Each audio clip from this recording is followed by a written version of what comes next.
There we go. Well, I know you've been worrying about me. What's up, Whitney? Hey, baby, how are you, Jelly I am, Roll? I am awesome. I am You having a looking? killer week. I bet you are.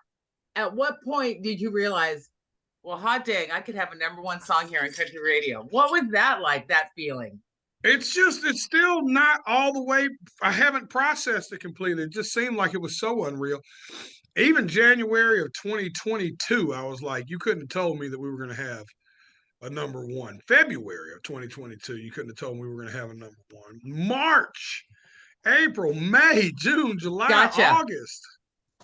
I wouldn't It's have been a believed big year. It's been a it. It's been big a year. You've big had a year. lot going on.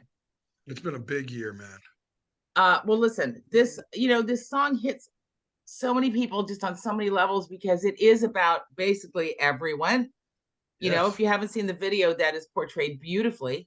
To me, it's about that was that. So the video for me was about showing that. When I talked to Yeah. my director, he was like, dude, my 70-something-year-old mother and father-in-law or something loves this song too. And I was like, how do we depict that? To Wow. me, that's the most important thing. Right? Music for me is relatability, it's impact. It's Hmm. right, it's exchange of energy to create a feeling. Since most of us in country don't know your 2 dozen other albums, right?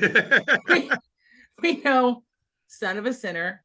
We have discovered She, which is another amazing song.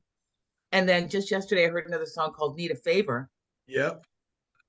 You are a very light person in person. You know what I Yes, ma'am. mean? Yes, You're ma'am. and your songs are so deep. They're deep cuts, man. It's therapy, right? It's the Yeah. Willie Nelson effect, right? Willie Nelson with the headband, the bloodshot red eyes, the braids, you know what I mean? The trigger guitar, and then he'd get up there and sing Blue Eyes Crying in the Rain, Yeah. Yeah. you Where he know? looks like, yeah. So it's like for me, where if you showed a picture, I tell this joke all the time. If you put a picture of Willie and a picture of Waylon beside each other and said, one of these guys wrote a song called Outlaw, Bit, Yeah. right? And Yeah. one of these guys wrote a song called Blue Eyes Crying in the Rain. You pick, right? And tell me Yeah. everybody doesn't look at Waylon from the black demeanor and the hat and, just Right.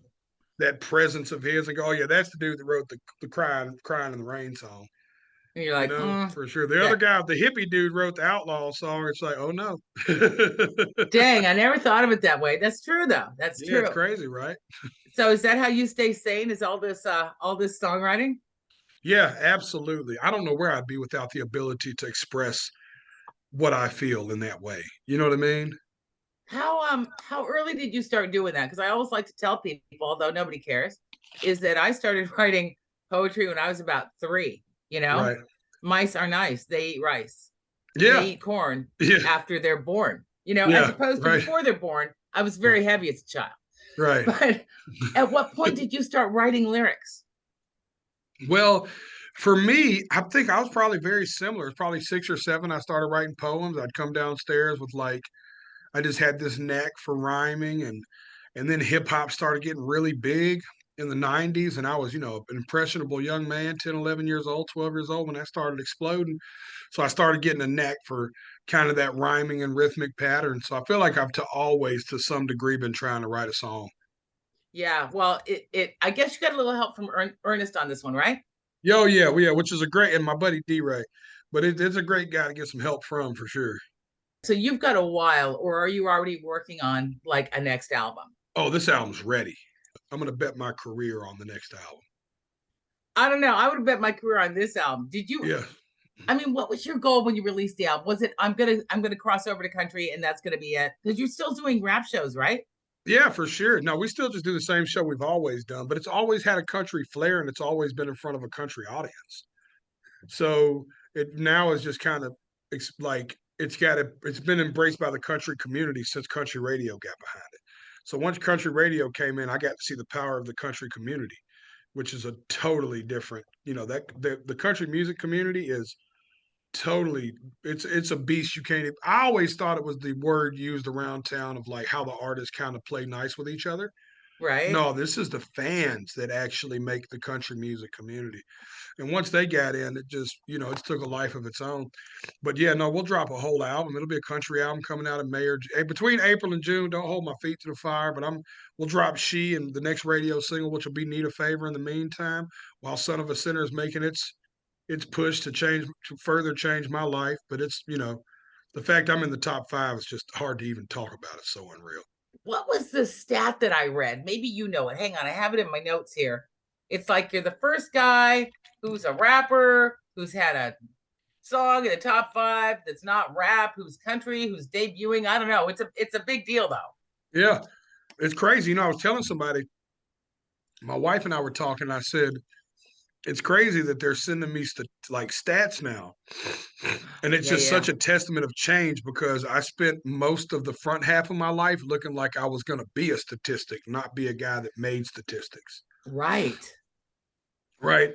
I looked like I was going to be the statistic of the average guy that came from a low income household and ended up dying or going to jail for a long period of time. Thank God there So were other plans for you. You know, thank seriously. God I ended up on the other side of the stat sheet, right? How did you get there? Do you remember a turning point? Just complete, almost in hindsight, it was almost stupidity. Like I was just so determined to make the music. Like I was just so determined that my message was worth being heard that I never deterred from it. I just kept doing it. I didn't do Wow. nothing special with everybody. Even I come from like in everything else in life. There was a group of guys doing what I was doing when we all started doing it together. I'm the only one that just never had a moment in his life where I wasn't trying to do it. You know what I Wow. mean? Yeah, Where yeah. they would get discouraged and go to college or get jobs, or the weight of financial pressure would hit them, or they'd get with family, you know what I mean, or whatever. I just kept doing it. And so have you ever had another job other than making music?